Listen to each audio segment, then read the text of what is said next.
Hello, good morning students. जैसा कि आज मैं आप लोगों के बीच दूसरे दिन आया हूं, शुरुआत करते हैं एक मुस्कुराते हुए संगीत के साथ।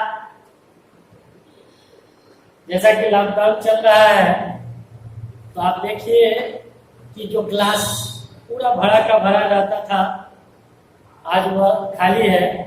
हम ये कहेंगे कि क्या से क्या हो गया देखते देखते। बस सब आप लोग घर में हैं और मैं यहाँ आप लोगों के बीच हूँ। आज हम लोग पढ़ेंगे पॉलिटिकल साइंस। पॉलिटिकल साइंस का अध्याय 2 और चैप्टर का नाम है उसका राष्ट्र निर्माण और उसकी समस्याएं। राष्ट्र यानी देश, निर्माण यानी उसे बनाना और उसकी समस्याएं यानी उसकी जो प्रॉब्लम है उसे। तो आप आज जानेंगे कि हमारा देश जो काफी लंबे संघर्षों के बाद आजाद हुआ, आजादी के बाद जब देश काफी कठिनाइयों से जूझ रहा था तो उस समय हमारे देश के नेताओं के सामने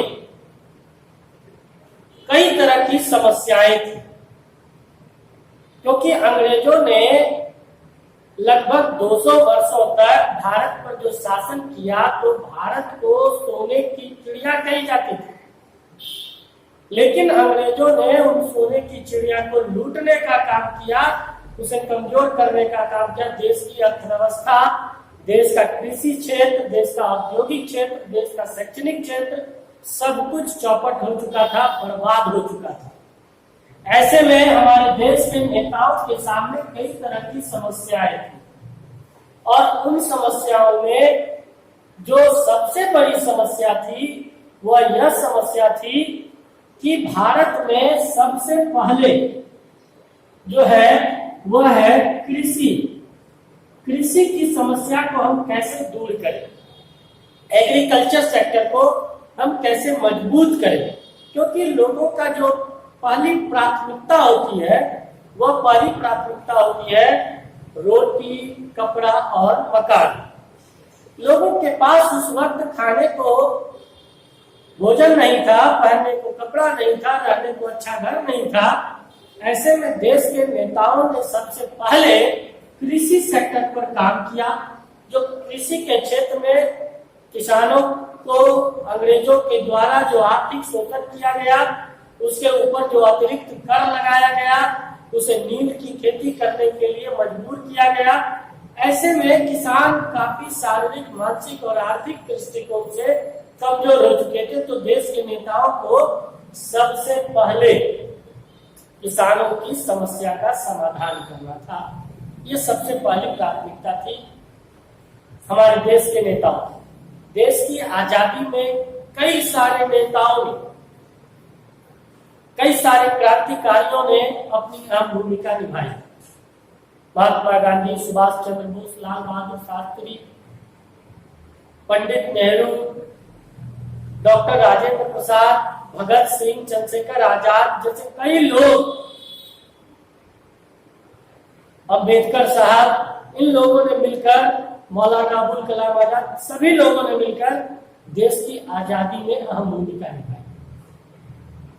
जब 1947 में देश आजाद हुआ तो आजादी के बाद हमारे देश में एक अंतरिम सरकार का गठन किया गया। अंतरिम सरकार का गठन किया गया और उस अंतरिम सरकार में स्वतंत्र भारत के पहले प्रधानमंत्री पंडित जवाहरलाल नेहरू को बनाया गया और प्रथम प्रधानमंत्री डॉक्टर राजेंद्र प्रसाद को बनाया गया। इसके बाद सारे नेताओं ने आपस में मिलकर जो देश की तत्कालिक समस्या थी उस समय उस पर फोकस किया और सबसे पहले जो है कृषि क्षेत्र को मजबूत करने का काम किया।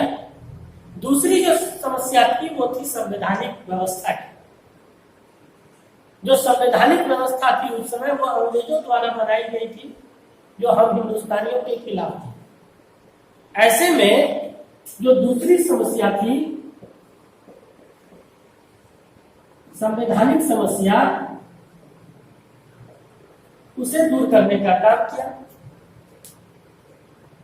तो संवैधानिक समस्या के कारण देश में जो कानून लागू था वो कानून कहीं ना कहीं भारतीयों के खिलाफ था। ऐसे में पंडित जवाहरलाल नेहरू, डॉक्टर राजेंद्र प्रसाद, महात्मा गांधी, लाल बहादुर शास्त्री जैसे नेताओं ने बाबा साहब भीमराव अम्बेडकर के नेतृत्व में देश में संविधान बनाने का काम शुरू हुआ।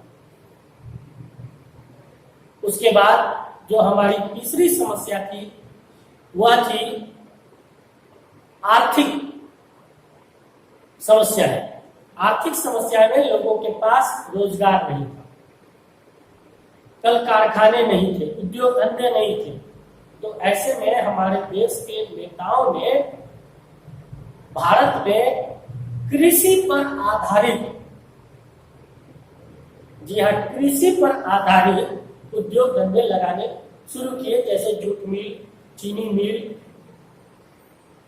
और अन्य कई तरह के उद्योग धंधे लगाए ताकि लोगों को अधिक से अधिक रोजगार मिल सके।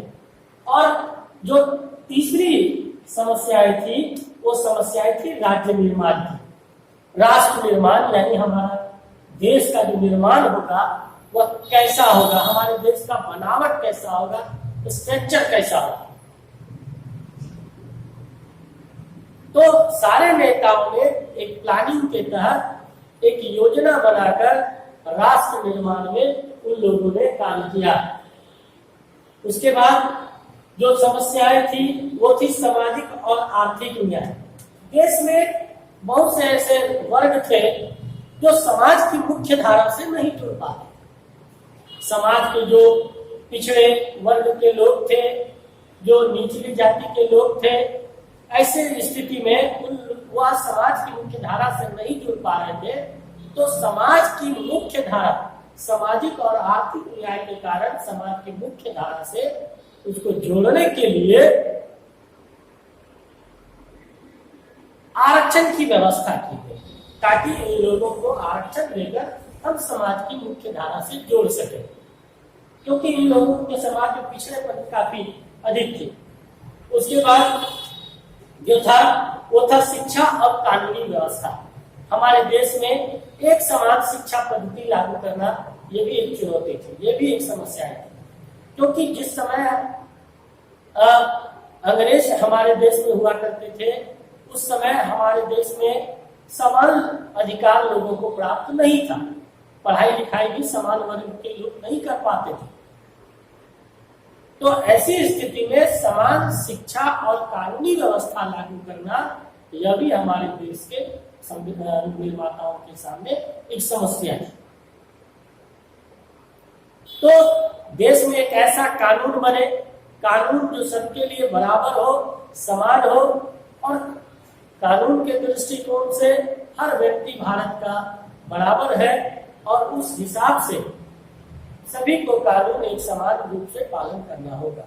शिक्षा व्यवस्था, राष्ट्रीय शिक्षा नीति जो बाद में आई, लेकिन एक ऐसी शिक्षा नीति बनी जिसके तहत समाज के हर वर्ग के लोगों को इस मुख्य धारा से जोड़ने का काम किया गया। उसके बाद आया विदेश नीति, जो हमारा फॉरेन पॉलिसी था, विदेश नीति। जैसा कि अभी वर्तमान में आप लोग देखते होंगे कि भारत के प्रधानमंत्री नरेंद्र मोदी जी विदेश दौरा करते हैं। तो विदेश दौरा करते हैं तो लोगों को लगता है कि वो घूमने फिरने जाते हैं, नहीं, वह जाते हैं दूसरे देशों के साथ भारत का संबंध कैसे मजबूत हो, इसलिए वह दौरा पर जाते हैं।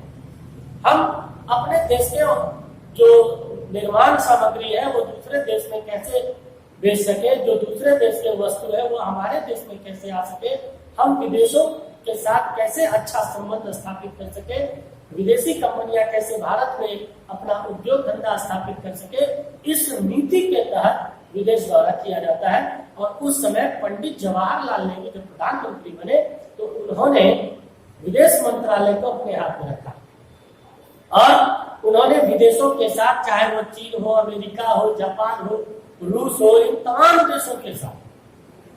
देशों के साथ उन्होंने अच्छे संबंध स्थापित किए। उसके बाद तो भारत में मुख्य रूप से 5 समस्याएं थी।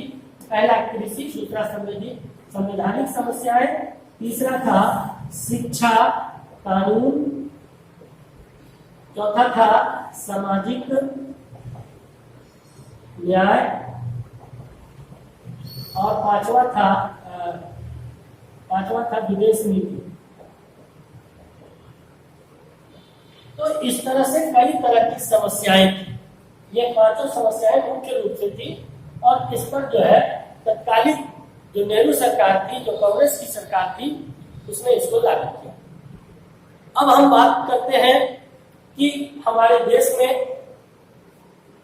उस समय जब बंटवारा हुआ तो देश में कई जाति, कई धर्म के लोग थे, क्योंकि आप लोगों को पता ही होगा कि जब देश का विभाजन हुआ तो विभाजन के समय जो मुसलमान थे, उनके मुस्लिम लीग के नेता मुसलमानों के लिए अलग देश बनाने की मांग की, पाकिस्तान बनाने की मांग की, तो ज्यादातर मुस्लिम पाकिस्तान चले गए। लेकिन महात्मा गांधी ने साफ कहा कि भारत एक धर्मनिरपेक्ष देश रहेगा और भारत में सभी जाति, सभी धर्म, सभी मजहब के लोग एक साथ रहेंगे। तो विविधता में एकता, विविधता में एकता, इस को कायम करने के लिए भारत में हिंदू, मुस्लिम, सिख, ईसाई, बौद्ध, जैन, पारसी सभी धर्म, सभी जाति के लोगों को रहने का अधिकार प्राप्त दिया और सभी को समान अधिकार भी भारत में मिला। और भारत में चूंकि मुसलमान, सिख, ईसाई, जैन, पारसी, इन सभी को अल्पसंख्यक वर्ग में रखा गया। जब देश का विभाजन हुआ तो विभाजन के समय कई तरह की घटनाएं हुई, चाहे हिंदू मुस्लिम में हिंसा हो या अन्य दूसरे धर्मों के लोगों में हिंसा हो। इस तरह से हिंसा को देखते हुए महात्मा गांधी ने भारत की विविधता में एकता का जो सूत्र था उसे कायम करने का काम किया।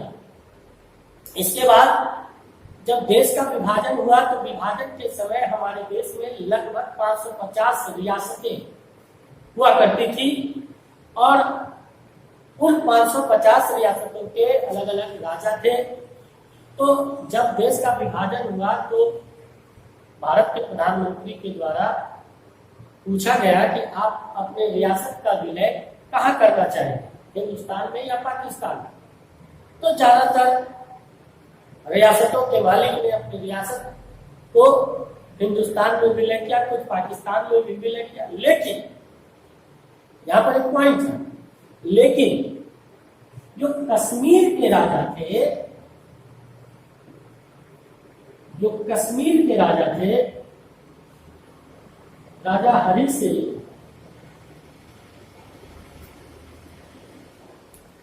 उन्होंने साफ साफ कहा कि मैं अपने राज्य का विलय कहीं नहीं करूंगा, मतलब ना हिंदुस्तान में ना पाकिस्तान में, कहीं नहीं करूंगा। ऐसे में गांधी जी, ऐसे में पंडित नेहरू ने कहा ठीक है, आपको जैसा अच्छा लगे। लेकिन ये बात जो है पाकिस्तान को नागवार जो है, उसे ये बात पसंद नहीं आई और उन्होंने जम्मू कश्मीर पर हमला कर दिया। जब कश्मीर पर हमला हुई तो राजा हरि सिंह की सेनाएं कमजोर पड़ गई, तो राजा हरि सिंह ने हिंदुस्तान के प्रधानमंत्री से सहयोग मांगा और नेहरू जी तब अपने सेना को भेजकर, यानी हिंदुस्तानी सेना को भेजकर कश्मीर के राजा हरि सिंह और उसके रियासत की रक्षा की। इसके बाद राजा हरि सिंह ने अपनी इच्छा से अपने राज्य का विलय हिंदुस्तान में कर दिया और तब से कश्मीर हिंदुस्तान का अभिन्न अंग है। लेकिन राजा हरि सिंह ने कश्मीर का विलय करने के समय कुछ शर्त हिंदुस्तान के प्रधानमंत्री के सामने रख दिया। वो शर्त क्या था? तो पहला शर्त यह था कि कश्मीर एक स्वतंत्र राज्य होगा, कश्मीर का अपना संविधान होगा। दूसरा, कश्मीर का अपना झंडा होगा, वह तिरंगा झंडा को मानने के लिए बाहर नहीं होगा। चौथा था कि कश्मीर के लोगों को हिंदुस्तान के किसी भी राज्य में जाकर नौकरी करने का अधिकार होगा, लेकिन हिंदुस्तान के किसी अन्य राज्य के लोगों को कश्मीर में नौकरी करने का अधिकार नहीं होगा। उसके बाद था कि कश्मीर में धारा 370 और 35 से लागू होगा और कश्मीर को विशेष राज्य का दर्जा मिलना चाहिए। इन सभी शर्तों के साथ कश्मीर का विलय हिंदुस्तान में हो गया। लेकिन पाकिस्तान को ये बात पसंद नहीं हुई और उन्होंने हिंदुस्तान पर यह आरोप लगाया कि हिंदुस्तान के दबाव में आकर कश्मीर के राजा हरि सिंह ने अपने राज्य का विलय हिंदुस्तान में किया है। तब से पाकिस्तान और हिंदुस्तान के बीच कश्मीर को लेकर लगातार विवाद होता रहता है, जिसे हम लोग कश्मीर समस्या के नाम से जानते हैं। लेकिन पिछले साल जम्मू कश्मीर से धारा 370 और 35 को हटा दिया गया और वह राज्य अन्य राज्यों के दृष्टिकोण से एक स्वतंत्र राज्य हो गया और केंद्र शासित प्रदेश उसको घोषित कर दिया गया। आइए इसके अलावे अब जानते हैं कि कश्मीर समस्या तो हो गई। अब हम बात करते हैं राज्य के पुनर्गठन। तो राज्य का जो पुनर्गठन है, पुनर्गठन यानी पुनर्गठन दोबारा से, तो जब अन्य धर्म के लोगों को लगने लगा कि जब हिंदुस्तान है, यहाँ ज्यादातर हिंदू है, जब मुस्लिम है, मुस्लिम के लिए अलग देश मिला, तो सिख लोगों ने भी अलग देश की मांग करी और उसका नाम उन्होंने कहा कि इसका नाम सिखिस्तान होना चाहिए, यानी सिखों का स्थान। लेकिन देश के प्रधानमंत्री ने उसकी मांग को ठुकरा दिया। बंटवारे की दुर्भाग्यपूर्ण घटना के साथ देश आजाद हुआ। भारत में हिंदुओं की, पाकिस्तान में हिंदुओं की हत्याएं हुई, जिससे बहुत भारी संख्या में लोगों ने भारत में शरण ले लिया।